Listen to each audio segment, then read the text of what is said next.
بسم اللہ الرحمن الرحیم۔ کیا آپ چاہتے ہیں کہ آپ کے بچے دنیا اور آخرت میں کامیاب ہوں تو انہیں صرف دنیاوی نہیں دینی تعلیم دینا بھی ضروری ہے۔ آئیے سیکھتے ہیں کہ اسلامی تربیت کیسے کی جائے، اپنے آپ کو اور اپنے اہل خانہ کو اس آگ سے کیسے بچایا جائے۔ یہ قرآن کی براہ راست ہدایت ہے۔ والدین کی ذمہ داری ہے کہ بچوں کو دین سکھائیں۔ بچے کا ذہن سفید کاغذ کی مانند ہوتا ہے، جو اس میں ڈالیں گے وہی آئے گا۔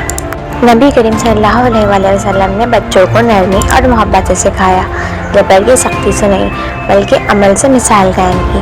قرآن کی تلاوت بچوں کے سامنے کریں۔ بچوں کو ہر وقت موبائل دینا تباہی ہے۔ ان کے لیے اسلامی کارٹونز اور اسٹوریز کا انتخاب کریں۔ وقت مقرر کریں، اسکرین ٹائم لمیٹڈ ہو۔ 7 سال کی عمر سے نماز کی تربیت دیں۔ بچوں کو مسجد لے جائیں اور ان کا دل لگائیں۔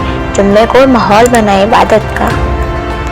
اگر آپ جھوٹ بولتے ہیں تو وہ بھی بولیں گے، اگر آپ قرآن پڑھتے ہیں تو وہ بھی سیکھیں گے۔ صرف دنیا کا علم دینا، نفرت یا ڈانٹ کر سکھانا، بچوں کو سنت سے دور کرنا، یہ سب غلط ہے۔ آپ انہیں روزانہ ایک دعا یا سنت سکھائیں۔ صحبت اچھی ہو، اچھی باتیں، علم والی ویڈیوز، اسلامی کہانیاں بیڈ ٹائم پر سنائیں۔ آپ کا بچہ کل کا امتی ہے۔ اگر آپ چاہتے ہیں کہ آپ کا بچہ دنیا اور آخرت دونوں میں کامیاب ہو تو انہیں دین کی روشنی میں تربیت دیں۔ دینی علم اور قرآنی ویڈیوز کے چینل کو سبسکرائب کریں۔ آیات بھی ترجمہ